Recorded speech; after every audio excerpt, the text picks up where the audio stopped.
I want to welcome you to today's webinar, The Psychology of Passwords, Combating Cognitive Dissonance in Password Creation. My name is Daniel Eliot, and I'm Director of Education and Strategic Initiatives at the National Cybersecurity Alliance. And I thank you all for spending the afternoon with us today. So who is the National Cybersecurity Alliance? So the National Cybersecurity Alliance is a nonprofit, public-private partnership devoted to cybersecurity education and awareness. And we do that through large-scale campaigns, such as National Cybersecurity Awareness Month, which is recognized every October, Data Privacy Day, which is recognized every January 28th, and Cybersecurity My Business, which is our small and medium-sized business program, educating them with steps they can take to secure their organizations. And so we're really happy to bring this webinar to you today with our board member company, LogMeIn. And so I'm going to turn it over to our guest speaker, who is also our board member representative, Gerald Beuchelt, who is the Chief Information Security Officer at LogMeIn, who's also, they're the makers of LastPass. And he's going to walk us through this topic for the next about 30 minutes. And then we'll save time for some question and answer. And so when you have questions, you can submit them into the questions field of the GoToWebinar platform. And I'll add that this webinar is being recorded, and we will share the webinar with everyone once it has been posted to the StaySafeOnline.org website. And so with that, Jerry, I'm going to turn it over to you and maybe give us a little background of who you are and who LogMeIn is, and we'll get us kicked off. Thank you, Daniel. Much appreciated. Thank you for having me on this this webinar here. It's an honor to be a member organization of NCSA. I strongly believe personally that the mission that we're all set out to accomplish, which is raising security awareness across the entire industry and beyond, is a very, very important one. And as such, I'm hoping to be able to contribute today a little bit to this. My name is Gerald Beuchelt. I am the Chief Information Security Officer for LogMeIn. And in this role, I'm really responsible and accountable for the overall information security program, the privacy implementation, compliance, risk management, so all those kind of elements that really contribute to creating a secure environment for our customers and for ourselves. That's really what I'm overseeing. Now, what is LogMeIn? It's like, I'm hoping you have heard of LastPass, our password manager product, which we want to talk about a little bit today. But LogMeIn is we're a large software as a service company. We have products such as GoToMeeting, GoToWebinar. We have remote support products like Rescue or GoToAssist, and obviously also the identity and access management suite of products themselves as well. So as such, we are really interested and in promoting and enabling our customers' ability to work from anywhere. In the current situation with the lockdowns and the various other crises that we have to deal with, this is more important than ever. And it's really been something that we have been proud of being able to support and enable our customers across the globe, really, to really move forward and continue their businesses as effectively as possible. So let's talk a little bit about what we have been doing here with LastPass and the report. So LastPass, like I said, is first and foremost a password manager. It's been around for over 10 years now. We have millions of customers that are using it on a day-to-day basis. And it's really a very effective way of managing passwords that you may forget. It's like we'll go a little bit deeper into what really has been going on there. But if you could skip to the next slide, Daniel, please. Last month, we really released findings from our third annual report titled The Psychology of Passwords. And what we've been really revealing there is that people are not necessarily protecting themselves from cybersecurity risks, even though they know better. And I think that was one of the really interesting things. Yeah, people understand that passwords are potential problematic issue, and they have to get better at dealing with them. But at the same time, they do not necessarily do the right things with regards to passwords. The methodology that we used was we analyzed through interviews and questionnaires the security behaviors of more than 3,000 people from around the globe. So it's not a US-centric study, it's really a global kind of study. But I think what's really important in this context, as we present the results, is the survey was taken in March 2020. That was obviously before the lockdown crisis, the working from home, COVID, really struck hard in the US, and Europe was starting to go through this. But it was not necessarily really a thing here for most of us. So any other results you find in here, take that with a grain of salt. I think will be really interesting next year once we start to comparing what has changed during those last couple of months or until next year. I think what's really important to note, though, is that the overall threat landscape has not significantly changed. Like, we're still seeing the same kind of phishing scams. We're still seeing the same kind of business email compromises. The threat landscape is really the same actors, the same TTPs that they've been using, but at the same time, the speed and the volume of activity really has gone up. So that's also something to keep in mind. Now, when we look at the overall key findings from the report, in particular, as we've been looking at it, there is a cognitive dissonance. It's like people say really that they know what they should be doing, or what they understand are better security practices, but that does not always translate into action. They do not necessarily go in and start using password managers, or at the very least start using more secure passwords, and we'll get into a little bit more detail about what that actually means. There is a really significant fear of forgetfulness around passwords. People are reusing passwords because they are worried that they could forget an important password that they would need to access their bank or something else. But there's also some really good results. Something that we're really happy about to see is that is the increase of multi-factor authentication. And we'll go into a little bit more detail what that means, and where there's still some gaps that need to be addressed. Now, looking at some of the results as we go through them. So the threats, like I said, it's like the overall threats, the volume and the speed of threats, they really have been skyrocketing over those last couple of months. I mean, in general, it's like any kind of crisis like this that distracts people, that really garners a lot of attention, tends to also support more aggressive cybercrime, more aggressive cyber attacks. If we look back over the years, so any global event really can trigger these kind of things. It'll be really interesting to see. It's like if some of the behaviors that we've seen that have not been changing so far, such as 53% of users not having changed their password, even though they heard about a breach in the news. It's like, I'm going back on this one a little bit.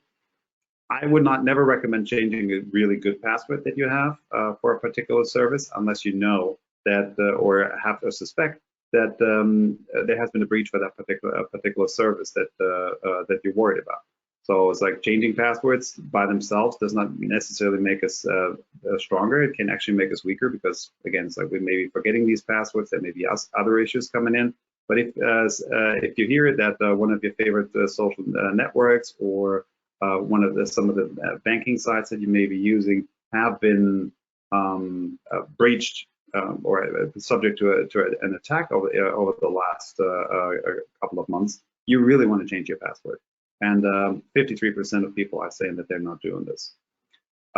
It's along the same lines. It's like 42% are saying that an easy to remember password is much more important to them than a secure one, which is astounding from a security practitioner's perspective, because I mean, at the end of the day, you have a password in order to keep your data or your services safe.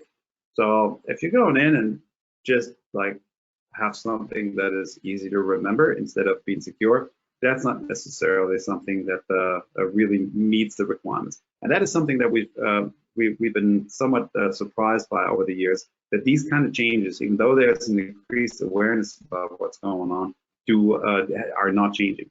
Why they're not changing, it's really hard to garner, but at the same time, it is something that is very consistent. So if we go to the next slide and take a look at what people really know and what they're ultimately doing, it's like almost everybody, it's like literally almost everybody, so over 90%, do understand that a variation of the same password is a risk. It is not good to just change the last number that you're putting in, or using a dollar sign instead of the exclamation mark at the end of your password. Those are not good practices. And a lot of people are starting to understand it, which is really encouraging, because understanding is really the first step towards improving it. But what we're seeing on the other side then is that despite this understanding, it's still the same. The same kind of patterns still apply. This is it's like they're using variations of passwords or reusing passwords, and this is even going up from the findings in the reports that we saw in 2018. So it's like over time, this actually gets worse.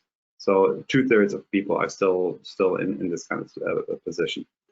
80% of folks on the other side do understand that it is worrisome if any of their passwords has been compromised, and it's like there's obvious reasons for that. It's like if it's an important site, if it's a site that's really critical to you, whether it be your email address or maybe even Facebook, if you're using that for logging into other sites as well, then you should be worried about any kind of potential breaches. But at the same time, people are not changing their passwords. Like I said before, it's like this is something that is really concerning. And I think it's just the sheer amount of passwords and accounts that we have to deal with in this at this point in time that really makes it very hard on people to follow through with what they know better. It continues, right? It's like the 77% of folks do understand what the best protections, what you need to do in order to protect your password. But at the same time, it's like 54% of people are still trying to memorize all their passwords. Now, it's like if we go a little bit deeper into what good passwords are and what you should be doing, memorizing is not really a good strategy. So from that perspective, it's surprising always to see how these kind of things are generally well understood, but at the same time, they are they're not doing the right things in order to get done. So we can discuss this a little bit later. I think one of the reasons for why people are not really taking good care of their passwords and acting is that they don't necessarily feel that the majority of their accounts are particularly valuable. And that is something I think that really needs to be addressed across the board, because I think that's still a fairly high number compared to some of the other awareness that we've seen. And because your even accounts that you would not necessarily deem important or critical for your activity can still be extremely valuable as we move forward. So if you have an account, like I said, like a social media account, like any kind of account that does not necessarily seem like it's a financial account or insurance account or a work account, all those accounts can still be critical in the sense that they can be used by an attacker to impersonate you and then try to get access to other accounts that you have by leveraging this kind of impersonation. So what somebody could do is like take over your Twitter account, take over any of the other accounts that you may be using, Instagram, whatever it is, steal your password, guess your password because you've been reusing it and has been disclosed before, and then try to get into your circle of friends into your respective community, maybe convince someone through social engineering to give them more information about your personal data, and along those lines, really start to work your way into your life. Many people may be saying, it's like, well, it's like, you know what, it's like my life is really not that super interesting, so why should I worry? Every one of us has some form of assets that are important. A lot of these types of attacks can be automated at this point in time, so it really doesn't require somebody sitting there at 2 o'clock at night going through these kind of information or going through these kind of attacks. But instead, it's like they're being executed automatically by other machines. So never underestimate the value of the accounts that you have. Now, looking at one of the biggest risks that we're really seeing across the board, and that is full-out password reuse. It's still happening a lot, and it's still something that is extremely worrisome. Why is it worrisome? Well, obviously, it's like if you reuse your password and if it was breached at a particular site or service, and you reuse this across a lot of other kind of services, then people can just try out your username or email address with that password that they already know, and end up being in a situation where they can not only take over one account, but potentially a lot of them or all of them, depending on where that goes. So what we really need to look a little bit deeper, or what we try to look a little bit deeper, is why are people still reusing passwords despite them knowing better? And the answer to this is it's like what really came up. It's like forgetfulness was one of the major issues. So it's like people are afraid of forgetting their passwords, which is something that I understand. Depending on what kind of service you're using, forgetting your password can be very, very difficult to reset. It's like it may end up being a situation where you have to like call in or even write in and do all kinds of things in order to have your password reset, and that is obviously not something that is particularly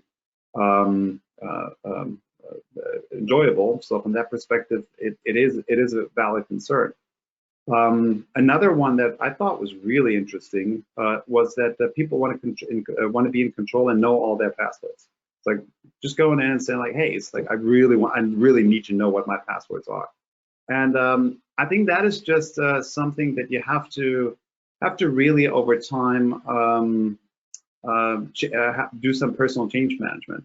So as I was similar like that. It's like just I don't know, 10, 12 years ago, it's like I really knew every single one of my passwords, forward, backwards, sideways. It's like, and I would have felt extremely uncomfortable not knowing those passwords, because it would have ended up being leaving me in a situation where I felt dependent on technology potentially, that I don't know whether I could trust or not. Over the time, as I've been using password managers more and more, I'm now at a position where I'm like, I don't know almost any of my passwords, and why should I? There's good and secure ways that to store them in meaningful and making them accessible to me whenever I need them. So it's like the effort of memorizing very, very long passwords for highly sensitive sites such as banks or what have you. I don't need to go through this anymore.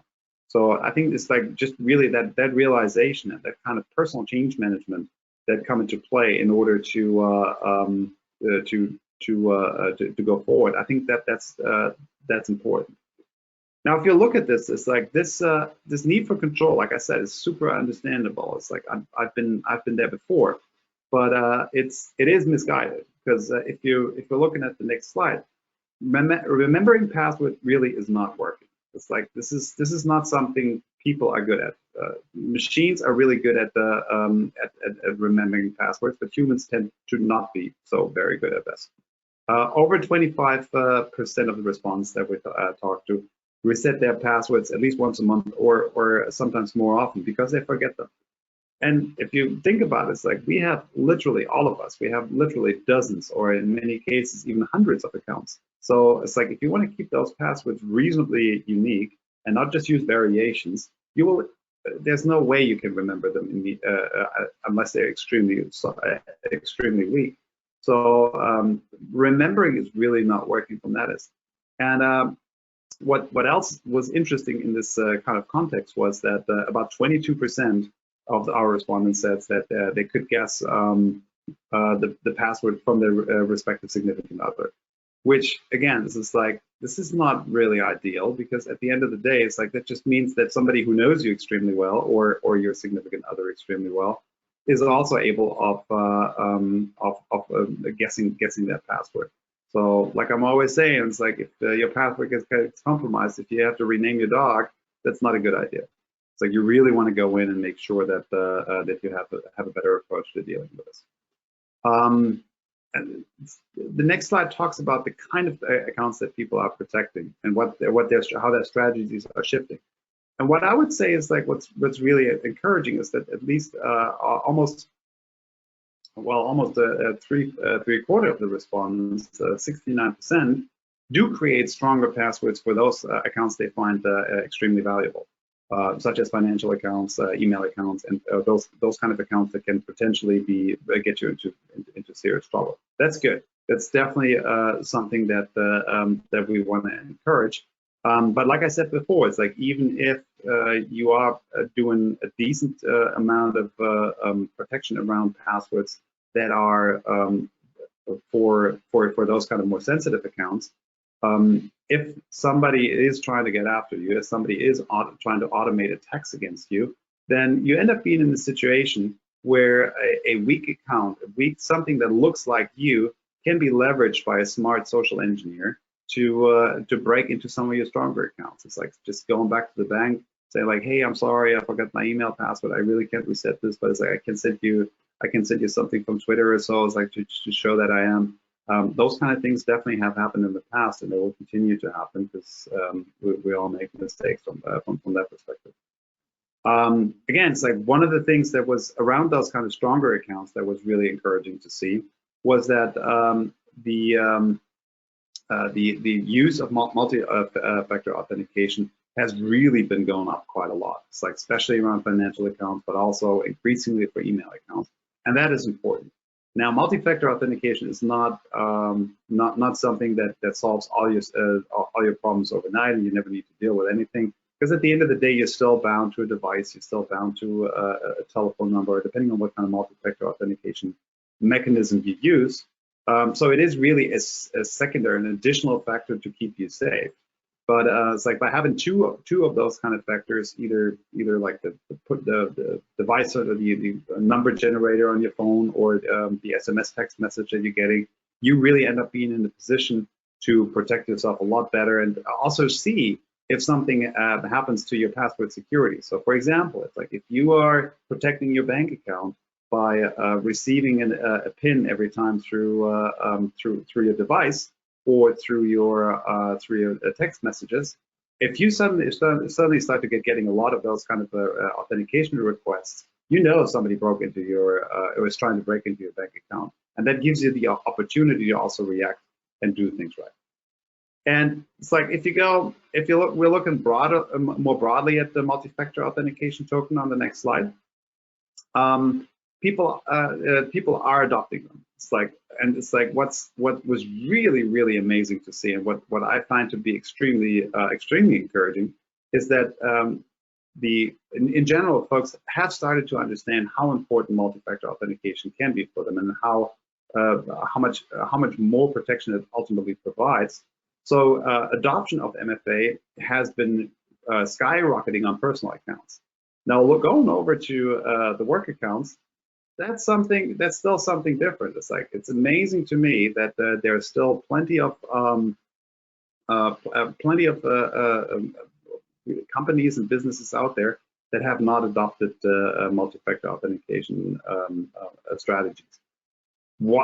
It has been difficult in the past. It's like, I really want to be honest and about this. It was for a long time not really easy, but with some of the newer solutions, and LogMeIn happens to offer ones like LastPass MFA, it really becomes extremely easy to enable your email accounts, your Microsoft Office accounts, your Google accounts, whatever you're using, with multi-factor authentication token. And that is truly one of the best ways of adding another layer of security around your online life that allows you to take much better control in terms of what's going on.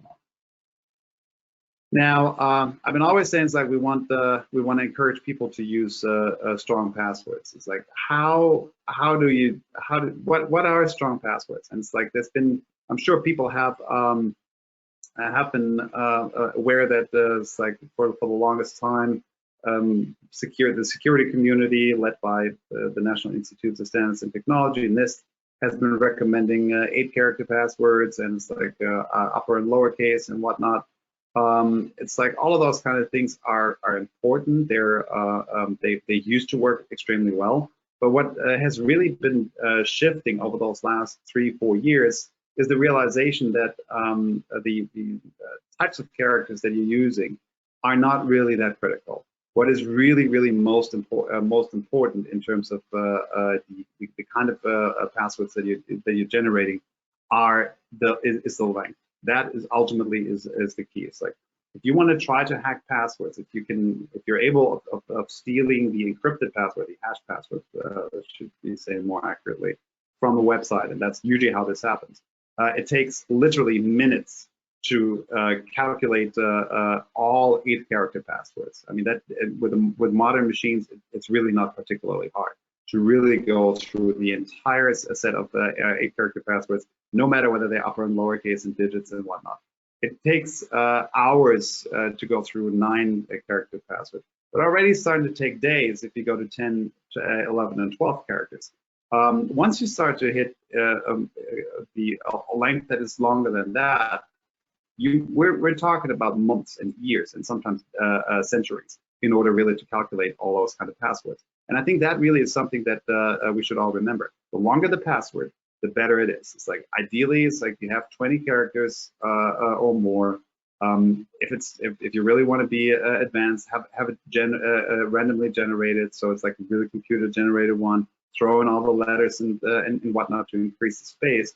But so just make them long. Longer is really better, and make them very much unique across every single account. If you use this, like I said before, it's like password reuse is one of the biggest issues that we're seeing across the board through password spraying attacks and similar kind of approaches. And the best way for you to really go in there is to make them as unique as possible. Secondly, it's like turn on MFA, right? It's like that is just a second layer of protection around your accounts and your passwords. And then also start to look at some of the other things that are not necessarily only focused around the password itself. It's always helpful to monitor your data with that you are your personal data, your personal accounts, with credit monitoring services, with sometimes they have dark web monitoring service, like they're called. On the credit side, what I've been doing for ages is like I have all my credit reports from the major reporting agencies frozen. It usually takes like 5 minutes to do that, and it is a significant hurdle for anyone who wants to steal your social security number and then open credit lines in your name if your credit if your credit reports are frozen. So it's like that's definitely something you want to make sure if you pick a credit monitoring service that they do that for you as well, or do it by yourself. It's like keep software up to date. It's like the vast majority, pretty much all of attacks that we're seeing are really coming from unpatched systems. It's like if you're not updating your phone, if you're not updating your computer, you end up being in a situation where you're really opening yourself up to all kinds of threats that are well understood, for which there is malware out there that people can just put together and essentially exploit. So keeping software up to date is super critical. And then it's like be on the watch. It's like it's the same thing. If you're walking through a neighborhood, you're always taking care of yourself, monitoring the neighborhood, you're monitoring what's going on.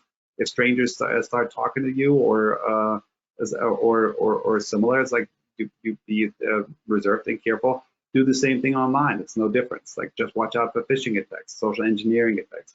If somebody's asking you suddenly your bank is asking you to authenticate to their portal because something was really wrong with your credit or what have you, and you've never seen this before, don't just follow the email. It's like just call the bank and ask them. Or it's like go to the website of the bank and log in there. They will definitely do those, inform you through their regular kind of channels as well.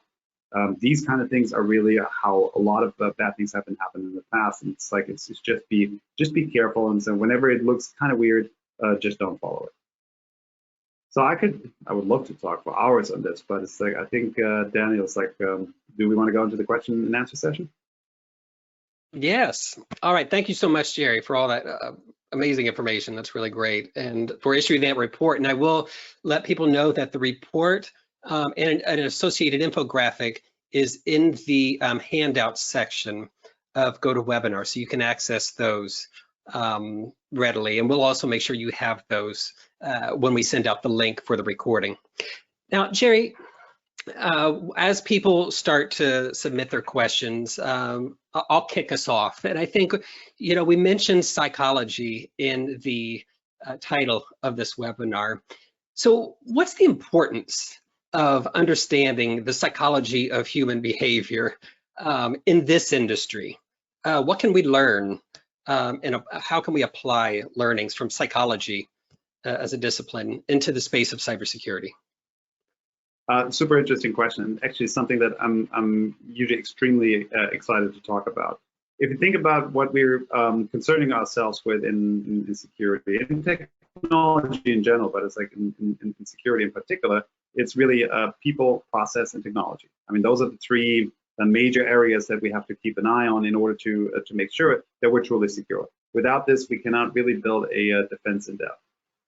Now, you may have seen, it's like I really said people, process, and technology, and I really mean it in that order. The most important thing that is really helping us create secure environments for all of us, for our customers, for the society writ large, is focusing on people. It's people who are sitting in front of computers, people who are making decisions, people who can be encouraged and sometimes nudged into like better behavior from a security perspective.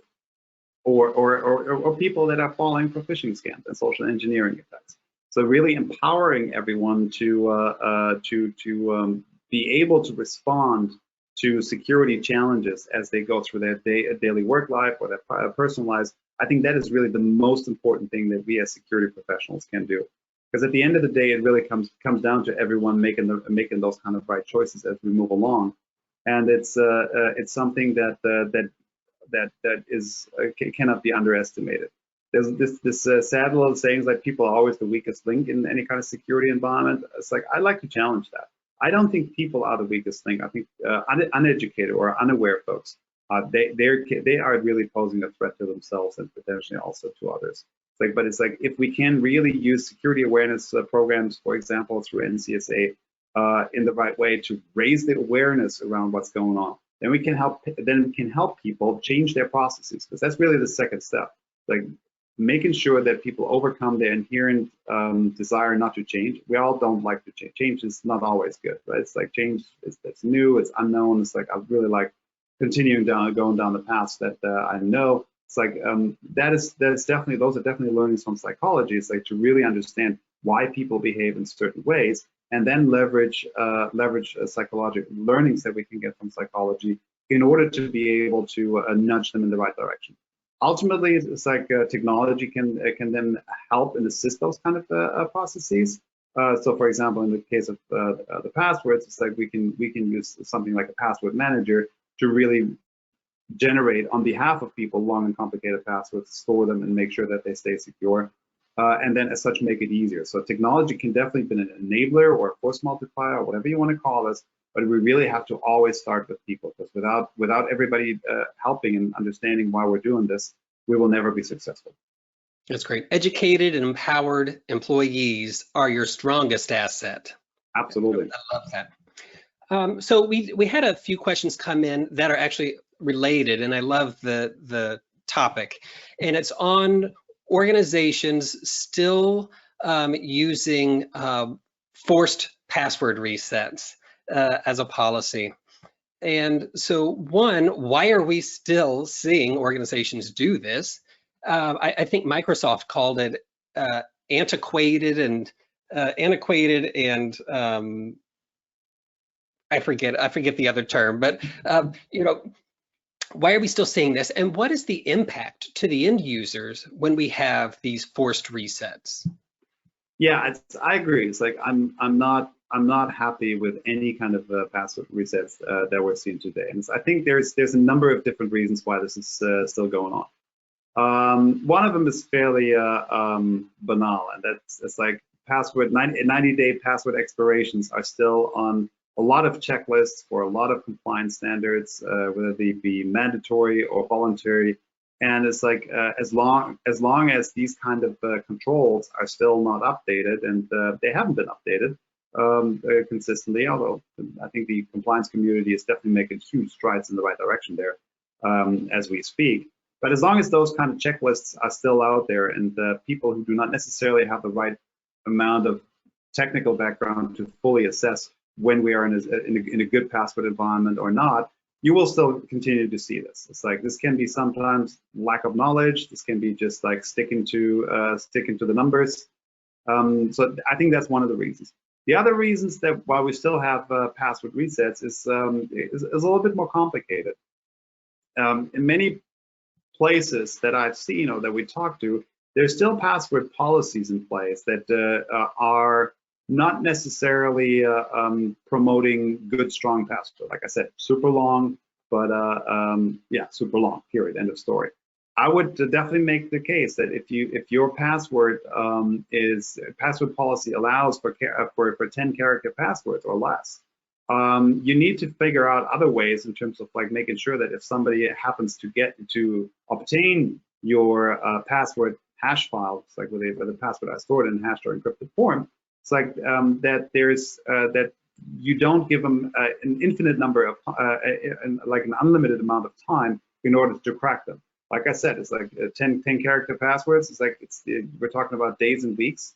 Maybe months, but it's like once you go to like 16 characters, we're talking literally about decades and centuries. So it's like if you can enforce extremely long passwords, like 16 characters plus, 20 characters plus, you really don't need to worry about somebody stealing your hashes for those passwords, your encrypted versions, because they will never be able to break them successfully, or only in very rare situations. If on the other side, your average password length in your organization is only 8 or 10 characters, then guess what? It's like if somebody gets to this data, it's like they can, within a fairly short period of time, they can actually go through all the different iterations of passwords that are possible and then match them to the users. So I was like, as long as we still sticking to short passwords, password rotations will probably not going to go away from a security assessment perspective. Does that make sense? Yeah, and so we had a question come in related to passwords, of course, that and specifically to this last conversation you had.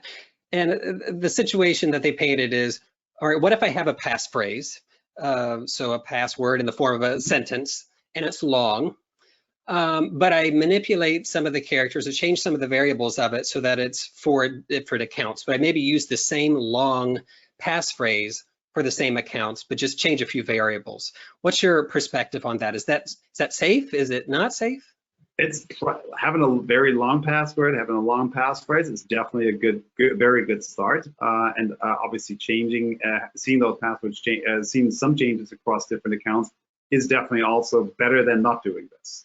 Having said that, it's like if you really go into advanced password cracking, and we've been working with some folks that are really good at this, they've been able to build all kinds of really interesting behavioral rules in terms of like how they can accelerate password cracking. So I'm challenging a lot of folks here. It's like who are still creating their own passwords. I'm daring to say that in many cases the first character is an uppercase letter, right? The last two characters can be numbers or exclamation marks or similar kind of special signs. Maybe people consistently replace the letter S with a dollar, right? So a lot of those kind of tricks that people have devised over the years to inject a little bit more randomness into their passwords or perceived randomness into their passwords. If you it's like if you look around, it's like we literally have billions and billions of broken passwords that have been garnered over the last 10, 15 years. So it's like if you do start analysis of those passwords, pattern matching, machine learning, you can start to see very interesting ways how people are building passwords. And it's like we've done this internally, we've done this on other kind of data sets, you really start to patterns emerging, like changing uppercase, lowercase, alternating uppercase, lowercase, and a number. I mean, there's the keyboard progression. There's so many fun things that that people are trying to use in order to protect themselves. So that I would say is like, yeah, even if you have a really long passphrase, and you're just changing 1 or 2 characters, don't assume that this is not something that can be ultimately understood from a machine learning perspective. And modern, really modern password crackers can leverage that as well. So I wouldn't feel so secure. Just to give you an example, it's like we had a few years back, we did some password cracking to better understand certain things within the company. The longest password that we cracked was 26 characters. So that's a long password. That's a really long password. And it's like just based on like typical behavior, based on typical rules, they were able to really reduce the randomness in this password by so much that they were able to crack it. And that was in under 24 hours. Wow, wow. So we have a few questions that have come in on password managers. So we understand that, you know, many people can use these if they want to help generate themselves a long, secure password. And so one, I'm going to ask 2 questions in one, hopefully. What should you look for in a password manager? And how can you prevent that password manager from being a single point of failure, right? They have all my passwords. So how can you, what should you look for in one? And then how can you protect it and protect the information that it's holding? So 2 extremely good points, and to some extent, they're related. Because if you're finding the right password manager, then the second point should actually be a lot less worrisome. But it's like let's go first through some of the things that that you want to make sure that you have in the password manager. First of all, you want the password manager to be secure. So it's like you really want something that has been tested, ideally by multiple parties, something that has been developed by professionals. We all know, or we should all know at this point in time, and I'm sure everyone on this call does, that creating your own crypto or creating your own encryption mechanisms is not a good idea. So it's like leverage things that have been tested and that have been validated time and time again. I think one of the things that is really important to us is that the content of the password vault is really only accessible to the user that ultimately can authenticate to it, right? So you don't want password vaults that can be opened up by all kinds of people and then being transparent. What we've done on the LastPass side is we really implemented a zero knowledge kind of technology. And by that, we mean that whatever our customers are sending us in terms of data is always encrypted with their own kind of passwords, with their own kind of keys that do not allow LogMeIn to ever look into password managers. So if you think about it, this has actually very, very deep implications, because at the end of the day, it's like if the data that we get sent to is always encrypted with the keys that we don't see and don't understand, then we cannot produce anything. It's like even if there's legal subpoenas or whatever, it's like, well, we know that Joey Z was a really bad guy, and so we want to get his password vault. We cannot technically not produce this. This is not possible, and this is actually part of the design. I think this type of end-to-end encryption is really critical for any kind of password manager. You want to make sure that that the protections are really in place, so that no one except for yourself can actually decrypt this password and ask hard questions about this. Another aspect I think that's really important is availability. It's like it's really awesome if you found the perfect password manager, and it's like you stored your vault on your local hard drive back at home, and it's a locked cabinet, and maybe the hard drive is even encrypted on top of it, so everything's okay. Well, you know what? You got some water damage. The hard drive burns. You forgot to make that backup, and all your passwords are gone. That's not a pleasant situation to be in. So it's like having something where you really can rely on a trusted backup location, storage location, is something that is critically important if you go in there. And it's like that's where we feel a SaaS-based kind of platform like LastPass in this kind of case is really helpful, because it's like we're responsible for this. We have backups and other protections literally to the wazoo. So from that perspective, there's definitely a very high degree of availability across different devices. Whenever you need your passwords, you have them really at hand. You don't need to just copy files around or worry about backups yourself. Now, the second part of that question was really, well, if I got a password manager, that's kind of like a lot of data. That's really important. And yeah, totally agree. It's like this is one of the reasons why I'm constantly worried running around. It's like making sure that we as a company are always doing the right things to protect our customers' data, because I mean that would be literally the end of the product. And I think that's something to keep in mind, right? It's like, yes, it is a high value target, but at the same time, you can concentrate a lot of the efforts of securing things on this kind of one asset that is important. We can put a lot of we put a lot of monitoring around this. We put a lot of efforts into secure development, et cetera, et cetera. I would always make the case the risk for like losing one account or two accounts is probably lower. It's definitely lower than losing your entire password manager.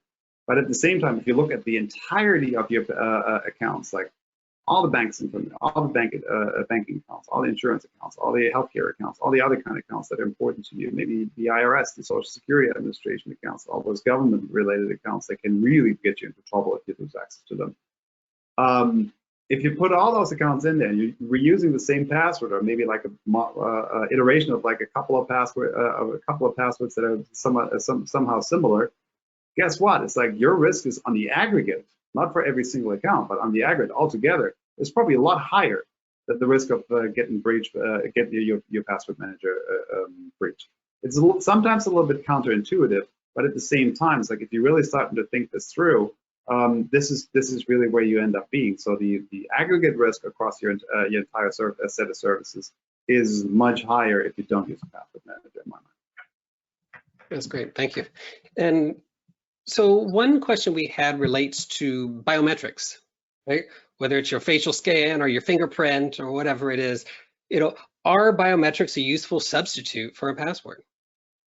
I think biometrics can be very, very awesome, and they can be very, very dangerous. And I think it's like the key element there is where they're stored and how they're managed.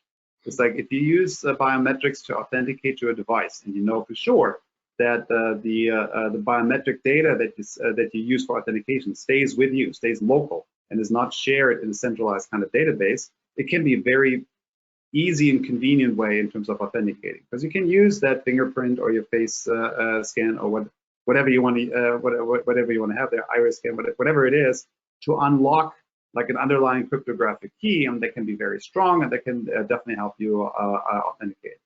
It would be kind of sad if you lose that device, because then you have to reset things up, because you would lose the associated key unless you have this again centrally stored. Why don't I like centralized biometrics? Well, it's like centralized biometrics can be so easily abused.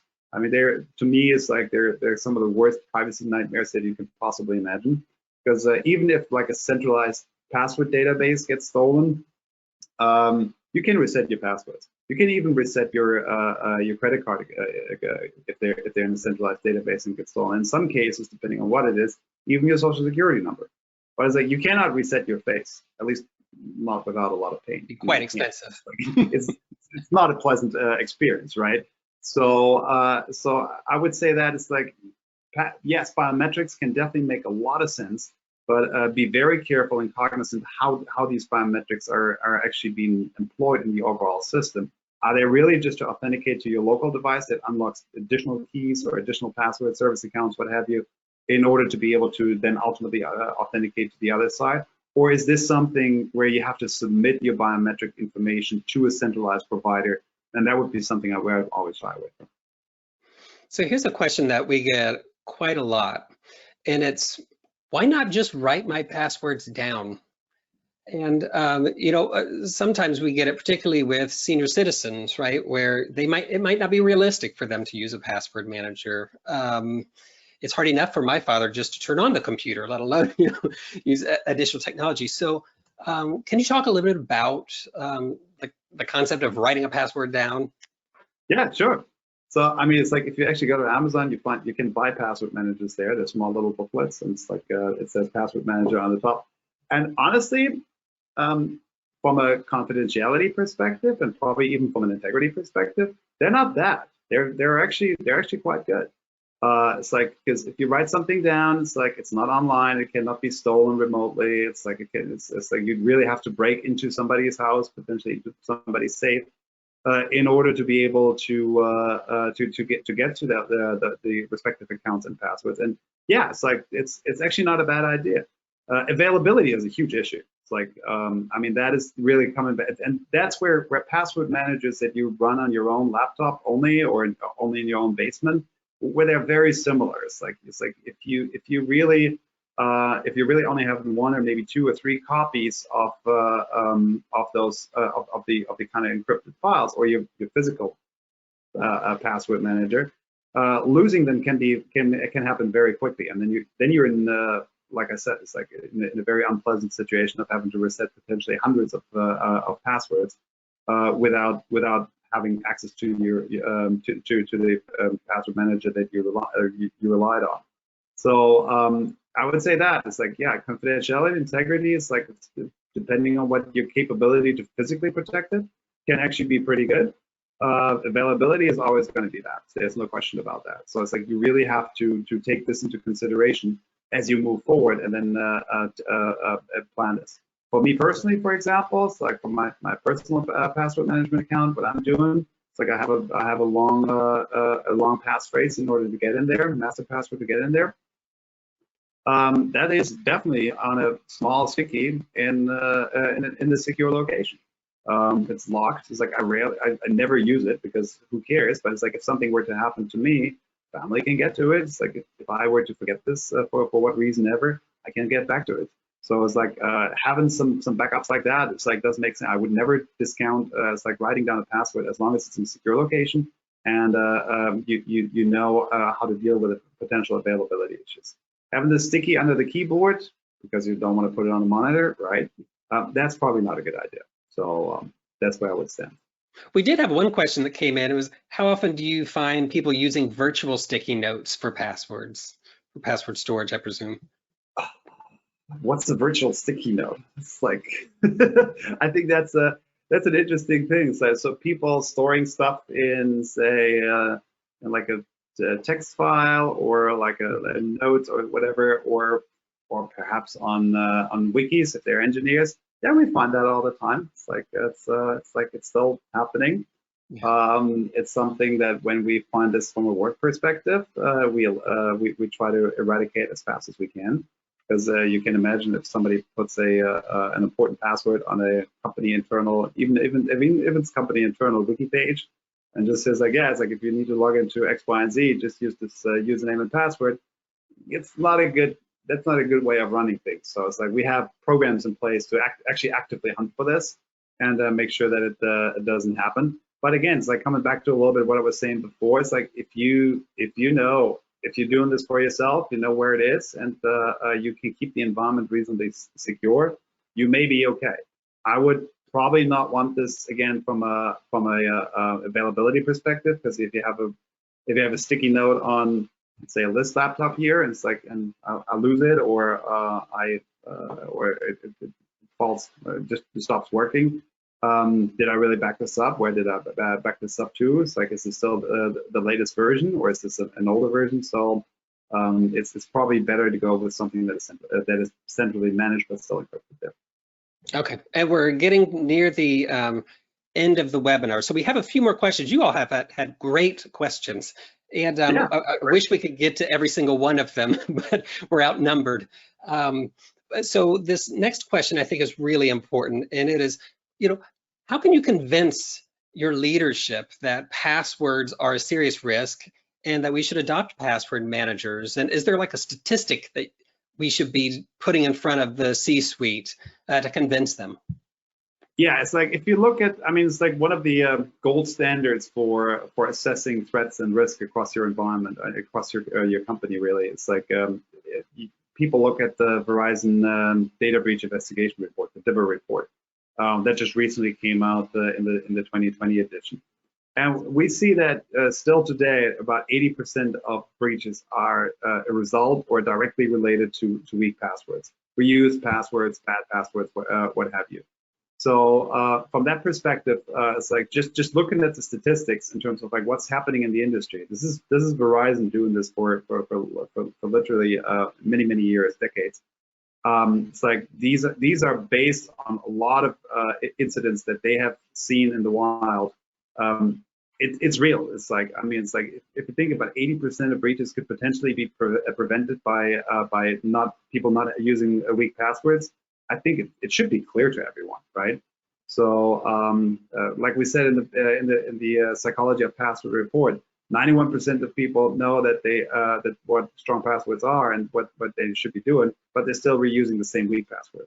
So I was like, if you just put those kind of statistics together, it's like it's clear. It's like these are the issues that we're faced with, and that it's like unless we really start going in more aggressively with tools and technologies that can help people change, because people want to change, I think, but it's just hard for them because they do not necessarily know how or what they can use to help them, then we're going to be redoing the same kind of the Verizon DIBR numbers next year again and again and again.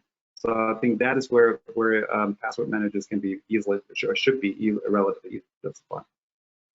Here's a quick one. Are encrypted USB drives good to use? Say again? Are encrypted USB drives good to use? Yeah, I guess. Yeah. It's an interesting one. So it's like, I mean, it's like more generally speaking, and this is probably going beyond passwords. It's like if you have any kind of mobile device, whatever it is, whether it's a phone, a laptop, a USB stick, or like an external drive, I would always recommend putting encryption on top of it. Hopefully, it's super transparent, so you don't have to do all kinds of difficult things, install key managers and whatnot. I think with most modern laptops, or pretty much all modern laptops, it's like enabling encryption is relatively easy. There are hardware, there's hardware drives, or like there's hardware that automatically encrypts at this point in time that makes it incredibly easy to move a hard drive from one machine to the other. All modern phones are encrypted in reasonable ways. It's like we've seen this with the inability to extract information from them at times. So I think there's it's like whenever you can encrypt your mobile devices, I would strongly recommend you do so. And it's like if you trust data to cloud environments, if it's possible, I would also always turn on encryption. Encryption is good. It helps. Great. And so where do we go from here? Now that we have this report to wrap up this webinar, we have the findings in your report. How can we begin to change behaviors of our people? Well, it's like, I mean, this being an NCSA kind of webinar, it's like start with your people. It's like start really looking into security awareness, security training, look into those kind of things that are relevant across the board, that help people understand where the issues are. Because at the end of the day, it's like I was saying earlier, it's like it is really about the way that you can influence people, nudge people into the right directions. Like try to understand what the use cases for your users are. Try to understand what their concerns and issues are. And it's like if you really do that in a consistent kind of a way, you end up being in a situation where you can definitely support them and then enable them to make the transition to better kind of password management. So focus on the human element really across the board. Well, I want to thank you for spending the hour sharing your expertise with us, and to LogMeIn and LastPass for sharing all these insights in that report, and for being such a strong supporter of the National Cybersecurity Alliance in all that we do. And so it's partnerships like this that enable us as a nonprofit to deliver this type of education to everyone for free. And so I really appreciate you spending that time with us today. And I want to thank you all for joining us. And we will be, as I said, we have recorded this webinar and we'll be sending out the recording to everyone once it's posted to the National Cybersecurity Alliance's website, which is StaySafeOnline.org. And I encourage you to check that out. And we're coming up quickly to October, which is National Cybersecurity Awareness Month. So I hope all of you sign up to be champions and participate in October to celebrate National Cybersecurity Awareness Month and to be cybersecurity evangelists in your own community. And so with that, I want to thank you all. Jerry, I want to thank you especially. Thank And you. I hope you all have a wonderful rest of the week. Thank you, Danny. Much appreciated. It was a pleasure being here. It's like I said, it's like I'm hoping that we have a lot of signups from companies, but also now this year, first-time individuals as security champions for October. I think Cybersecurity Awareness Month this year is going to be special, and I'm looking forward to that. With regards to LastPass, etc., it's like if you have any questions, feel free to reach out to us. There's the @LastPass Twitter account that we're more than happy to answer. It's like, or find me on Twitter as well. It's like I'm @Beuchelt. So more than happy to help along there. Great. Thanks so much. Thank you. Bye-bye. Take care, everyone.